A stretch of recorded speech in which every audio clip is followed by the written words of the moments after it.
Muy bien, y vamos a seguir debatiendo, posiblemente ahora ya en un tono más de reflexión. Los tiempos se acortan, continúa la polémica por el proyecto de ley de eutanasia, que será votado en comisión, analizado en comisión el próximo martes.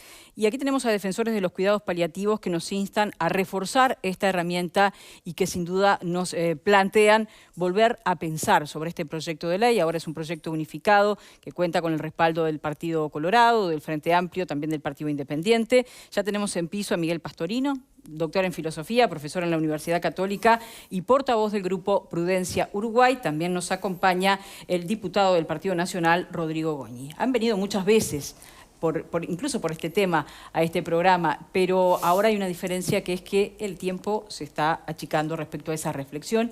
Y justamente, si yo mal no recuerdo, lo que ustedes pedían era tiempo.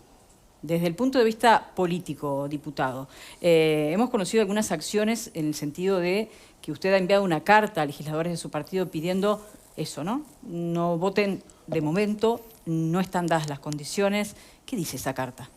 Bueno, básicamente que no se ha completado un proceso mínimo imprescindible para poder resolver un tema de la envergadura de con un cambio tan radical, porque, bueno, nada más y nada menos que lo que hasta ahora, es decir, no es que nosotros estemos proponiendo ni un cambio, hasta ahora la defensa y la protección de la vida del Estado y de la sociedad es absoluta, por una razón elemental, porque todos los demás derechos dependen de es el fundamento y presupuesto. Requiere ese cambio, primero un consenso. Mire que en cualquiera, y ustedes saben porque conocen todas las temáticas, cualquier cambio de esta envergadura siempre se busca, se procura tener el mayor consenso posible. Acá no se ha optado increíblemente, insólitamente. El Partido Nacional nunca ha sido consultado, nada más y nada menos. Ningún partido ha sido consultado como tal. Por lo tanto, esa primera instancia, ¿no? Y sobre todo porque todas las demás observaciones que se han ido haciendo dentro de el propio Parlamento y otras voces, nada más y nada menos, por poner una, que el Ministerio de Salud Pública, a pesar de que ha reiterado su solicitud de ser escuchado, nada más y nada menos que el Ministerio de Salud Pública, la Comisión de Salud, por mayoría, ha decidido cercenar esa posibilidad. Después nos enteramos por qué, porque el Ministerio de Salud Pública tenía informes que hacían advertencias muy serias de lo que puede pasar si se aprueba este proyecto. Advertencias que nosotros venimos haciendo desde Prudencia Uruguay desde el primer momento. Pero y son muy graves, allí ¿no? Lo que usted, Elisa, sí, es una acusación grave. Es que no se los convoca porque lo que van a traer no es favorable al proyecto. Ya es público, por suerte, porque se conocieron a través de un medio periodístico de prensa que hizo un acceso a la información, y se conocieron 5 informes que realmente, bueno, si nosotros no logramos convencer, pensábamos por lo menos que estos informes de las áreas más importantes del Ministerio, desde la discapacidad, los adultos mayores, salud mental, todos advirtiendo que este proyecto va a provocar lo que nosotros siempre dijimos: muchas muertes evitables, nada más y nada menos que muertes que se van a provocar sobre todo a los enfermos, pacientes más frágiles, más vulnerables, lo que por supuesto es de una escandalosa injusticia que no solamente, reitero, lo han dicho esos informes del Ministerio de Salud Pública, que no se ha querido escuchar, ni siquiera recibir, ¿no? Sino que todos, incluso el Colegio Médico, FEMI, la Academia Nacional de Medicina, todos los organismos e instituciones más representativas del ámbito médico han advertido lo mismo. Esto así va a traer consecuencias, bueno, irreversibles en vidas, ni qué hablar en lo que va a generar en la cultura del Uruguay, que ya nunca más va a ser la que hoy tenemos. Ya profundizamos sobre esas consecuencias, pero ¿qué recogió de esas cartas, de esos mensajes que tuvo con los legisladores? No encontramos una disposición para analizar a fondo el tema, y lo digo con mucha tristeza. Es decir, acá nosotros no estamos pidiendo al Partido Nacional posturas únicas, de ninguna manera. Siempre lo dijimos, y en todas las cartas al directorio, a la bancada, decimos: no estamos pidiendo una postura única, porque es un tema que admite naturalmente diferentes posturas. Lo que sí, un análisis profundo de cuáles van a ser las consecuencias. Uno cuando legisla para el futuro, ¿verdad? Por lo tanto, es responsable por todo lo que pueda pasar. En este tipo de legislaciones las consecuencias están más que demostradas. Vayan a cualquier país donde se aplica, por suerte son muy pocos. Acá se habla de una onda y de una ola arrolladora. No, son 7 u 8 en el mundo entero. Y los principales países que han analizado a fondo, cuando se analiza a fondo, y yo te contesto la pregunta, ¿sabes por qué no se quiere analizar a fondo? Porque hay un tema de conciencia.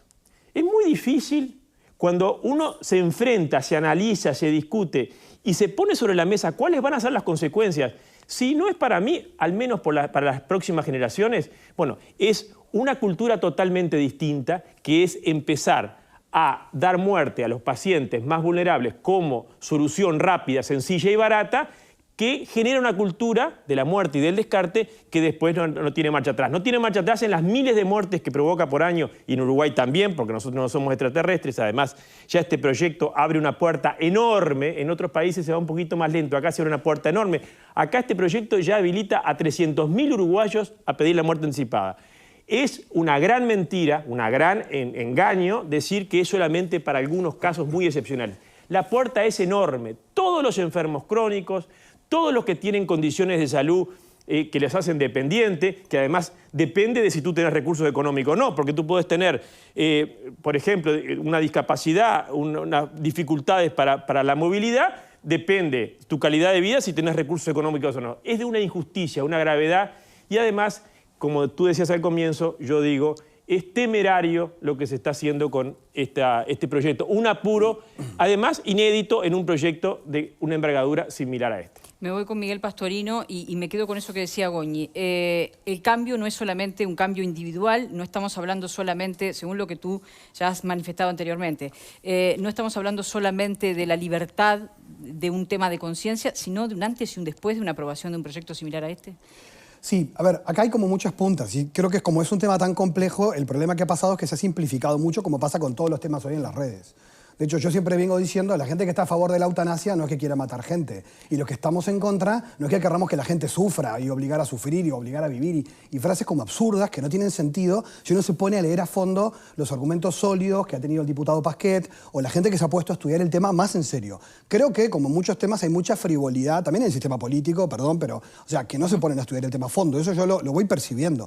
Y te voy a decir con algo que veo a partir de 2 años, que hemos armado un grupo de académicos, gente de diversos partidos que está metido en este tema y que yo he aprendido mucho de los paliativistas, cosas que no sabía, y hemos hecho publicaciones breves. Hoy le iba a decir a Alfredo, pero no vino, mi amigo, que publiqué hoy en Voces un artículo que se llama 7 mitos sobre la eutanasia, y me he dado cuenta, Verónica, que tanto legisladores, personal de salud, periodistas, siguen repitiendo mitos que cuando vos tenés que hablar de cosas en serio, como hicimos con la pandemia, tenemos que ir a la ciencia primero y no seguir repitiendo cosas que no tienen ninguna validez científica.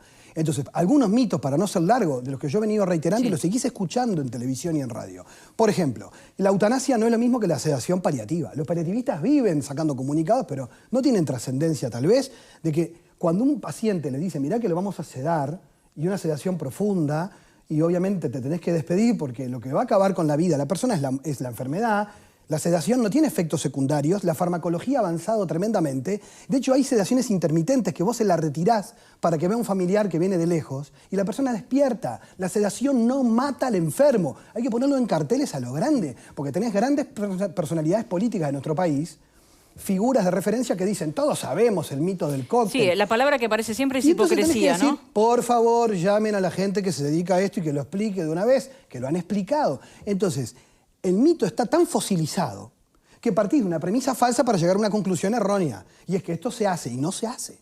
No se hace. Lo que hay es sedación. Lo que sí es cierto y es una injusticia social es que no todos los uruguayos tenemos acceso a cuidados paliativos de calidad o de repente no tenemos acceso a una sedación al final de la vida.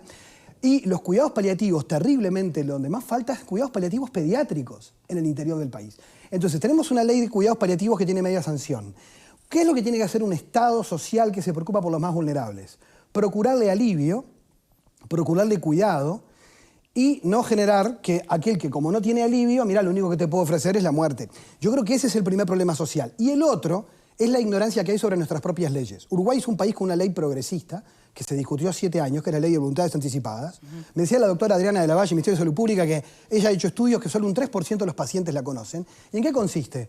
Una ley en la que todos tenemos derecho a decidir cómo queremos morir. Que yo no quiero que me alarguen la vida, que yo no quiero que me mantengan conectado a una máquina porque no quiero, porque lo considero que eso no es vida para mí, que yo no quiero tratamientos ultra costosos.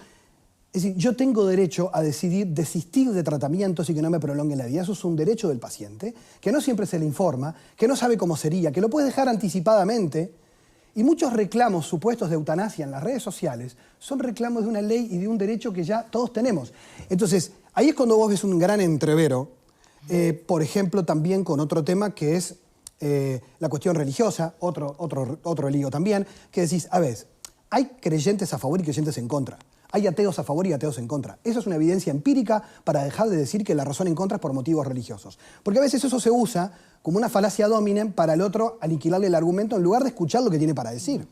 Y eso también funciona a veces en un país como el nuestro, donde si la iglesia dice que está en contra de comprar lechugas, la gente deja de hacerlo automático. O sea, es como también en nuestro país claro, eso... Pero también allí hay un factor que es que cuando hay convicciones tan fuertes desde el punto de vista religioso, uno tiende a creer que no va a haber tiempo que alcance para un debate de estas características, claro, porque siempre sí, el final va a ser la misma resolución. Pero lo que pasa es que en este tema no hay una convicción religiosa, porque la convicción de fondo es filosófica. Y vos tenés teólogos católicos a favor de la eutanasia y teólogos católicos en contra. Lo mismo protestantes y lo mismo pensadores ateos, porque el tema es filosófico. Y te voy a decir, el tema de fondo es una concepción de derechos humanos. El tema es si yo puedo concebir, perdón por lo abstracto ahora, después prometo no ser tan duro, pero esto es el tema de fondo y que es que no es atractivo de entender. Y es, ¿en qué consiste la dignidad? La dignidad hasta ahora es el fundamento de los derechos humanos. La dignidad es de la persona humana. Mientras es persona, tiene dignidad. La dignidad no se pierde ni por edad, ni por enfermedad, ni por condición social. La dignidad siempre es de la persona. Otro concepto de dignidad que se ha elaborado en la modernidad es que el respeto a tu dignidad es el respeto a tu libertad. Entonces, quienes argumentan a favor se paran en que la dignidad es solo el respeto a la libertad. Pero el problema es que la libertad tiene límites. ¿Por qué? Porque hay derechos humanos que son irrenunciables. Yo no puedo en mi libertad pedir que, por ejemplo, que tú me esclavices o que tú me mates. Porque aunque sea mi decisión, mi derecho humano impide que tú lo puedas hacer. Por eso es que es un delito y por eso es que no hay ningún pacto internacional de derechos humanos que esté a favor de la eutanasia, más bien se condena. Por eso todos los códigos de ética médica condenan la eutanasia, porque en el contexto que quieras es un homicidio, es provocar la muerte de otro. Ah, bueno, pero él lo pidió. Sí, pero tú lo estás matando. Entonces no estoy diciendo algo que no sea verdad. Entonces cuando uno entiende eso, y además, encima, ves lo que te dicen los paliativistas, que de cada 10 pacientes que te piden morir porque están desesperados, porque hace días que no duermen de dolor, porque no le dan en la tecla con la analgesia, porque están maltratados, y la persona le dan lo que necesita y la persona descansa, al otro día quiere un día más de vida para ver a los que ama. Entonces el tema es que este no es un tema de libertad individual. Eso es una visión muy narcisista e individualista, pensar que si me toca a mí, pero estamos pensando en una ley que tiene que afectar a todos. Entonces, ¿a quién va a afectar más? Bueno, obviamente hay situaciones de vulnerabilidad en las que tenemos que proteger a aquellos que ya en una sociedad que solo valora lo que produce, que solo valora lo que es rentable, las personas se ven a sí mismas como una carga para su familia. Yo lo he escuchado. Gente amiga, creyente, que te dice, amiga, yo no quiero ser una carga para yo no quiero ser esto. Porque vos te ves en el espejo de cómo te ve la sociedad y te empezás a ver a vos mismo que el valor de tu vida depende según tus limitaciones. Hoy Canadá tiene la eutanasia legal para personas con discapacidad, porque entiende que si vos consideras que tu vida no es digna en una silla de ruedas, tenés que tener ese derecho. Ese es el giro cultural que para mí, desde una perspectiva filosófica, me parece previo a la cuestión jurídica. Y por eso yo entiendo, y por eso insistimos, que más allá de lo que los políticos hagan, creo que los uruguayos no están debidamente informados del tema y no puede haber un debate en serio sobre si sería propio que uno pudiera decidir que acaben con su vida o no, hasta que no resolvamos otros temas y otros derechos que si estas leyes que ya tenemos de verdad se aplicaran, los reclamos que aparecen por ahí no existirían. Pero todos sabemos las inequidades que hay en la atención. Quienes impulsan este proyecto dicen que no es incompatible con un proyecto de cuidados paliativos porque hay allí una zona donde el cuidado paliativo ya no alcanza. Bueno, eso tiene que ver con una concepción sobre el tratamiento del dolor y con la perspectiva del paciente o del equipo médico. Desde la perspectiva del paciente, por eso es entendible que el argumento no está mal ni de un lado ni del otro. Es un tema de perspectiva.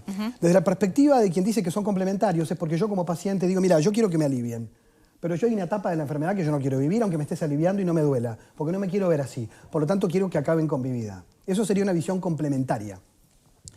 El problema es que desde la perspectiva de los equipos de cuidados paliativos y la filosofía de los cuidados paliativos, su fundadora, Cicely Saunders, y por eso en Gran Bretaña esto no es legal, porque tienen unos cuidados paliativos de alta calidad donde te dicen yo voy a estar contigo siempre y me voy a asegurar de que no sufras y te voy a querer y cuidar hasta el final. Y tu vida es valiosa siempre, aunque vos no la consideres valiosa. No te impongo nada. En realidad, y quiero contar una anécdota capaz que es muy afectiva, pero a mí me marcó un amigo enfermero que me dijo una vez, Miguel, cuando vayas a visitar a un enfermo, nunca te quedes de pie. Porque él entiende que no es importante y que tenés otras cosas más importantes que hacer. Y seguramente te diga, andá porque tenés cosas que hacer. En realidad, él te va a decir eso, libremente te va a decir andate. Pero esa es su libertad o en realidad es su concepción y lo que deberías decirle es, no, mira, ¿sabes qué? Me voy a sentar porque no hay nada más importante que tenga para hacer que quedarme contigo.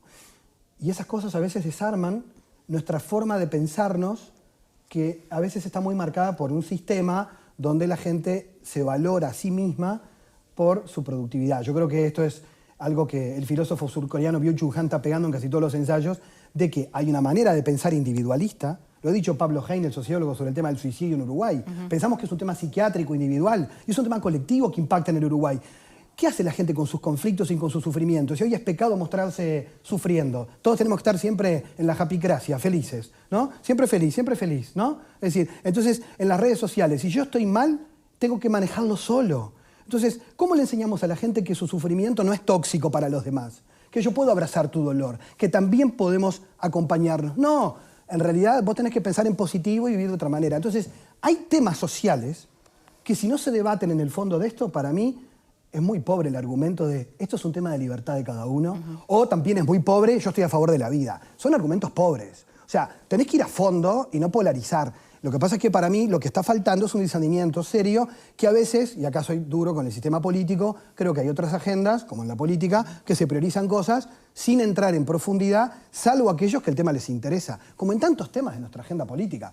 Creo yo que es así. Le repito la pregunta al diputado. ¿Esto es cuidados paliativos versus eutanasia? ¿No existe la posibilidad de echar a andar ambos proyectos? Es que nosotros estamos convencidos de que la alternativa al sufrimiento es atender, cuidar y aliviar. ¿Por qué? Como decía Miguel, si de 100, voy a usar el número de 100 porque está estadísticamente comprobado en todos lados, acá también, de 100 personas que piden la muerte por una situación de sufrimiento, que puede ser físico o no, en 95, cuando acceden a cuidados paliativos, revierten, cambian su decisión, bueno, casi nada lo del ojo, ¿no? Es decir, nosotros, si no le damos cuidados paliativos como hoy no le damos a 50, le estamos dando una sola opción. Que tú me decís, no, pero ya está. No, hoy no está. Entonces, si hoy está, ya de entrada estamos empujando nosotros, porque en la situación de vulnerabilidad no podemos hablar de libertad. ¿Y ahí qué ha pasado con el sistema político? ¿Por qué sus compañeros no han apoyado? Bueno, en realidad hay muchas cosas que no se quieren decir. Es decir, primero, es mentira que el Frente Amplio votó la Ley de Cuidados Paliativos. Es decir, el principal capítulo de la Ley de Cuidados Paliativos, y lo digo porque hasta el último segundo, acá estuvimos hablando de eso, hasta el último segundo no se votaba la Ley de Cuidados Paliativos. ¿Por qué? Porque el Frente Amplio no votaba el principal capítulo, que es el de final de la vida. Es decir, una ley de cuidados paliativos sin el capítulo de final de la vida es una máscara. Al final, en el último segundo, aparecieron los votos del Partido Colorado. El Frente Amplio no la votó. Quiere decir que no se quiere una ley de cuidados paliativos. Y ahí uno también tiene lugar y tiene posibilidades de decir por qué no se quiere. Y por el fondo porque esta alternativa del alivio no es prioritaria. Y hay otras concepciones, y lo decía al comienzo, una concepción propio quizás de nuestra cultura, de buscar soluciones y ofrecer soluciones más rápidas, más sencillas y más baratas. Con el enmascaramiento o el maquillaje de un nuevo derecho, cuando tú lo que estás haciendo es quitarle todos los derechos. Es realmente un absurdo hablar de un nuevo derecho cuando le quitas todos los derechos. Es un absurdo hablar de libertad cuando solamente se lo das a algunos. En realidad acá hay, ante el sufrimiento, que a la sociedad actual nos cuesta mucho más abordarlo, ante el camino que puede ser más trabajoso para todos, incluso, por supuesto, para el paciente, pero también para el entorno familiar. Todos sabemos lo que un enfermo muy dependiente y que sobrevive mucho a su enfermedad, porque esa es otra de las paradojas de este mundo. Todos queremos vivir más, pero no queremos convivir con la enfermedad. Bueno, hoy los grandes avances de la ciencia llevan a que enfermedades que antes te llevaron a la muerte en meses, hace poquito, hace unos pocos años, hoy te permiten vivir 5, 10 o 15 o 20 o 30 años. ¿Por qué? Porque, como decía Miguel, los avances de la ciencia y la tecnología están permitiendo que tú superes aquellos momentos críticos de la enfermedad. Pero tú convivís con la enfermedad, quedás con una enfermedad crónica, como bien dice este proyecto de ley. Todas esas enfermedades crónicas que tú podés tratar y podés convivir, por supuesto. Una cosa es quien va a tener recursos y otra cosa es quien no la va a tener. Y aquí hay que decirlo con todas las letras bien claras.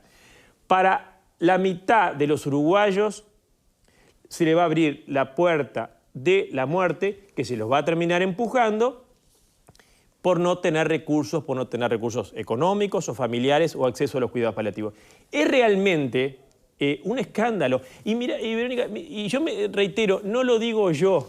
Todas las organizaciones que pasaron por el Parlamento dijeron, no se les ocurra aprobar una ley de eutanasia sin los cuidados paliativos. ¿Por qué? Bueno, porque ese sería el colmo de la injusticia. Bien, abrimos el panel y ya volvemos con ustedes. Marta. A ver, yo lo que no entiendo es cuál es el apuro de sacar una ley de eutanasia ahora, porque no me cierra, honestamente no me cierra. A mí tampoco, Marta. Porque hay 80 proyectos que están dando vuelta que parecerían desde afuera, ¿no?, desde el Parlamento, que revisten mayor importancia. Entonces, ¿cuál es el apuro? ¿Qué es lo que queremos subsanar con esto que no está siendo atendido?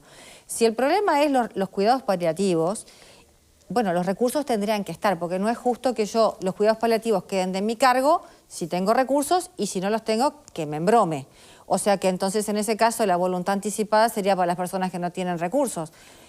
Tampoco me gusta, porque me parece que la idea de crear un sistema nacional integrado de salud no fue marcar inequidades. Entonces, vuelvo a preguntarme cuál es el apuro, qué nos corre, qué agenda nos corre. ¿Tenemos tanta gente en esa situación que es necesario legalizar el matarlos?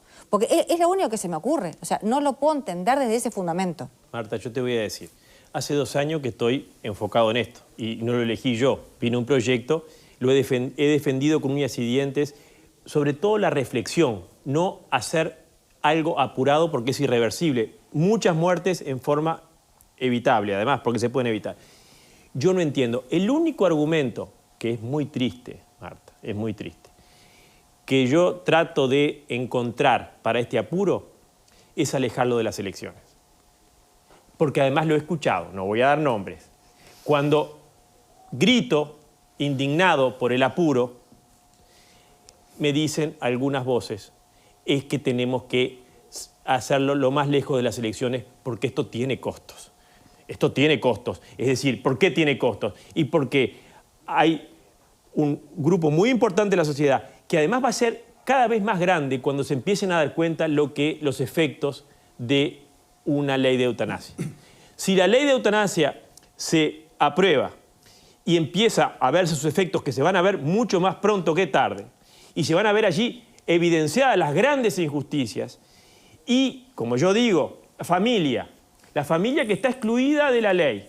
A la familia se le va a avisar, Marta, cuando tenga que ir a buscar el cuerpo a la mutualista o a la clínica que se dedica a la eutanasia. A la familia se le va a avisar que tenés que ir a buscar a tu padre, a tu hermana, a tu esposa o a tu hijo cuando la mutualista o la clínica te avise que tenés que ir a buscar el cuerpo, porque está excluida, que es de las otras grandes barbaridades. ¿Por qué? Porque más allá de que, por supuesto, desde el propio entorno familiar puede pasar que ese abuso, esa presión, esa coacción exista, bueno, en principio tu familia te protege. Pero como acá se excluye la familia, es otra de las grandes faltas de garantía, que ya a esta altura del partido no es sin querer. Porque después de 2 años que todo el mundo le dijo, un proyecto así, dejás en la mayor desprotección al paciente, cero protección, la ausencia de la familia es otra de las grandes barbaridades. Por eso hay legisladores que quieren alejarlo de las elecciones, votarlo cuanto antes para que no tenga algún costo político. Esa Nos quedan es la poquitos única minutos y explicación. queremos también las preguntas de los demás compañeros, Pepe. La verdad que se hablaba de falta de información y a mí me parece que en efecto es así, y qué bueno tener información porque nos permite tener un un pensamiento crítico sobre estos temas. Lo que sí no me parece, y tratando de ser lo más corto posible, Vero, es que se transforme todo esto en una lógica de ellos y nosotros a nivel político, ¿no? Nosotros somos los que tenemos la razón, ellos no, y viceversa. Y la verdad que me parece que nos entrampamos ahí, es muy difícil salir de eso. Yo creo que en eso, Pepe, estoy de acuerdo. De hecho, en el grupo nuestro hay gente de todos los partidos y cada vez que esto se politiza nos genera ruido adentro, porque son todos académicos que pertenecen a diferentes opciones políticas. Bien. Y entonces una de las cosas que hemos dicho, a ver, a mí me ha pasado hablando con legisladores de diferentes partidos, porque que te das cuenta gente que convencidamente está en el tema por temas personales y no se pone a analizarlo en profundidad. O sea, he hablado con legisladores que me hablaron del cóctel y un familiar y por más que yo le hablaba me decían, no, pero no me vas a decir que no es así. Entonces ahí juega mucho lo personal, o sea que también para no pensar de todo el mundo igual. Hay gente que no tenía ni información de la ley de voluntades anticipadas, y voy a decir, pues tienen 1000 cosas en la cabeza. Entonces a mí me preocupó porque también ahí sí me parece un tema de responsabilidad política, de si se va a asumir un tema de tal envergadura, habría que estudiarlo un poco más en serio. Eso es lo primero que veo. Y me olvidé de decir algo que lo quiero decir muy cortito. Hay un tema, capaz que por mi palo, filosófico que a mí me preocupa y es que si vos lográs con los cuidados paliativos que se puede aliviar todo dolor físico, y si no se puede, está la sedación intermitente para que la persona descanse, quiere decir que lo único que puede no aliviar el cuidado paliativo es la angustia existencial de que mi vida no la quiero. ¿Cuál es la diferencia entre esa persona y un joven que tiene una vida en la cual considera lo mismo y no tiene dolor? Entonces, la pregunta es, ¿estaríamos aceptando que en nuestra sociedad hay personas a las cuales les vamos a prevenir el suicidio y a otros a los que le decimos ser empático, es decirle, tenés razón, lo mejor es acabar cuanto antes? A mí eso me parece muy paradójico. Yo lo que le digo es que cada minuto la complica mucho más. En mi cabeza está pero es que en el fondo no es una legitimación cultural de que algunas personas está bien que pidan ser suicidadas. No estamos legitimándolo culturalmente. Las personas incluso, y en un Uruguay, con nuestros índices de depresión en adulto mayor y nuestros índices de suicidio, psíquicamente apto, si el tipo no tiene una patología psiquiátrica, pero tiene una autoestima por el piso, vive solo, tiene una discapacidad, nadie lo cuida, va a ir corriendo a pedir, y vos decís, eso no es algo con lo que yo estoy queriendo asustar a nadie. ¿Saben por qué? Porque en los países donde es legal, con mejor calidad de vida que es la nuestra, el motivo por mayor eutanasia, el que más está creciendo en el estado de Oregon y en Bélgica, es estar cansado de vivir, sin patología. Es decir, sin patología. Entonces, cuando vos lees el proyecto, incluso hay una cosa que me preocupa, que yo no la entiendo, los juristas entenderán más, yo no logro entender cómo dicen que la van a definir como muerte natural, lo cual para mí es el mundo de la posverdad. O sea, que en un proyecto de ley te digan que la eutanasia, que es una muerte provocada con una inyección letal, que eso es muerte natural, es la posverdad. Es decir, que en el fondo eso creo que tiene que ver con el tema de cobrar los seguros de vida y todas esas cosas, pero... Claro, tal vez sea cómo registrar. Pero en el fondo no hay autopsia, es decir, de hecho... También hay otro mito científico, que la eutanasia no te hace sufrir. Y de hecho está estudiado por las autopsias de los enfermos, de los condenados a muerte con inyección letal, que son sustancias similares, que después se sabe que quedaron paralizados, pero que sufrieron terriblemente sin ninguna demostración física. Quiere decir que la idea de la muerte dulce, no hay nadie que tenga el arte y acá a nadie lo forman para eso. Entonces también hay mucha cosa dulcificada tipo serie de Netflix, que hay que ir un poquito a la realidad, hablar con los médicos expertos en cuidados paliativos y saber que lo que más merece un ser humano que sufre es amor, cuidado y alivio, no obligarlo a vivir, sino darle vida digna hasta el final. Y eso es lo que nosotros tratamos de hacer entender, pero lo que pasa es que a veces te adjudican argumentos que vos no tenés. No, también. usted ya tiene unos cuantos para que le adjudiquen. No, pero te inventan argumentos que nunca Nos vamos decís, con Valeria y con Pablo, si quieren juntos, así después los podemos despedir. No, yo no me voy con Pablo. No, usted no se va a ningún lado. Perdón, me expresé. Vamos con la opinión de Valeria y luego la de Pablo y no se van juntos a ningún lado, porque usted después tiene lío en las redes y le hacen notas para aclarar cosas. Lío, otra que no necesita. No, a ver, yo siempre he estado en realidad de acuerdo con la eutanasia. Me tocó estar cuando vino Ope Pasquet y dio todo su argumento, digamos, o el argumento de todos quienes están de acuerdo. Entiendo que las dos partes tienen fuerte argumentación de por qué sí o por qué no, y además potenciar los cuidados paliativos. O sea, comprendo perfectamente que las dos tienen grandes argumentos de peso. Igualmente a mí me queda, sacando las situaciones que pueden suceder, porque pueden suceder un montón de situaciones según cada caso, Yo creo que está el caso de las personas que realmente tienen patologías y quieren evitar el sufrimiento. Entonces yo entiendo lo de la muerte digna, los cuidados hasta el final, el acompañamiento, lo entiendo que hay que potenciarlo, que hay que poner recursos económicos para que todos puedan acceder en igualdad de condiciones, pero sigue sin convencerme en realidad el argumento de que si yo mañana tengo una enfermedad que sé que mi final va a ser terrible, y que todo ese último tiempo de vida no quiero estar sedada y dormida esperando que no aguante más la sedación y me muera y la enfermedad me mate, no quiero a mi familia mirándome en la cama durante meses o más, en algunos casos, aunque de cuidado tengas amor paliativo. en tu entorno. Aunque tengas amor en tu entorno. Aunque tenga amor, acompañamiento, mi familia, todo divino y pueda acceder a los cuidados paliativos, que me imagino que obviamente ustedes entienden que esa es la forma.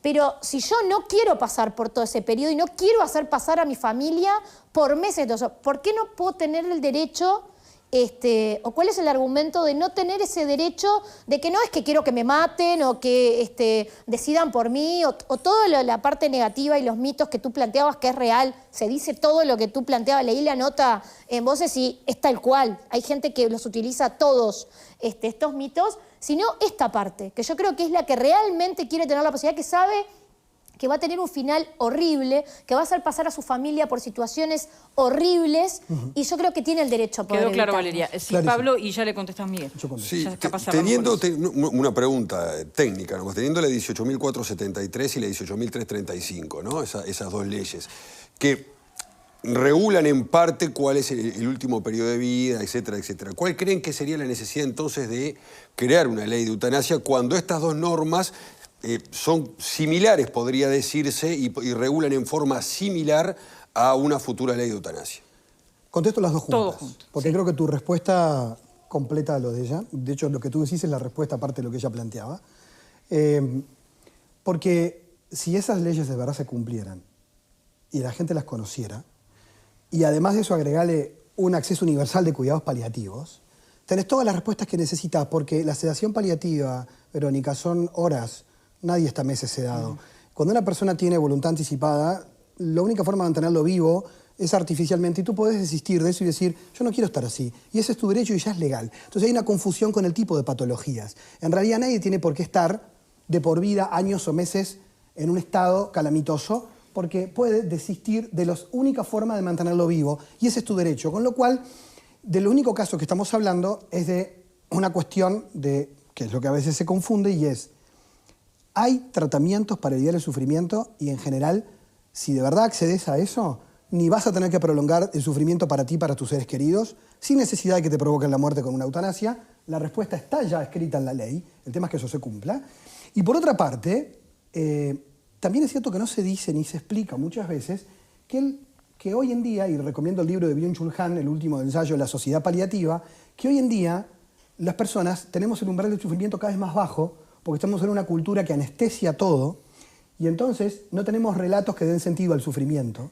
Y muchas veces lo que la gente necesita es un sentido por el que vivir. Y eso le hace capaz, no digo de forma de tener que sufrir, porque sufrir no es nada bueno, nadie lo quiere. De hecho, todo lo que estamos a favor y en contra de estos proyectos, Nos queda muy poquito tiempo, estamos en Miguel. común y es que nadie debe sufrir. Pero lo que sí tiene que pasar es que demos la mejor respuesta humana, que acabar con la persona no es su derecho. Ese es el tema, porque hay un tema de derechos humanos. Y eso es un tema de concepto. O sea, es un delito, por algo no es un derecho. El problema es que no estamos dándole a la persona lo que necesita.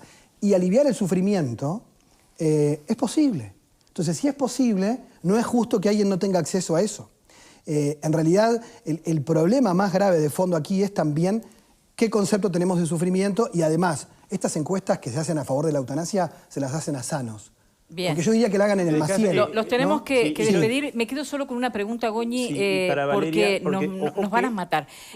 Ojo que está muy bien, y te contestaba Miguel, pero hay el 95% de las personas que piden la muerte, cuando tienen cuidados paliativos, revierten. Entonces, nosotros, más allá de que para esos casos excepcionales hay otras soluciones, si tú legalizás la eutanasia, tú vas a dar muerte o empujar a la muerte. En Uruguay el número, como en todos los demás países, Tenemos que van a hacer ser la pausa. 1.500 uruguayos. Entonces, hay por la vía de la consecuencia y el daño colateral también es un La tema que hay que producción tener. está que arde acá en la cucaracha. Solo una pregunta. ¿Habló con el presidente sobre la posibilidad de un veto presidencial? No a esta ley? hablé, él es muy respetuoso del proceso parlamentario. Al final de todo el periodo, el presidente va a decidir o a comunicar si veta o no. Los despedimos y más allá de la postura de cada uno, muchas gracias por hacernos pensar. Hacemos la última pausa y ya regresamos.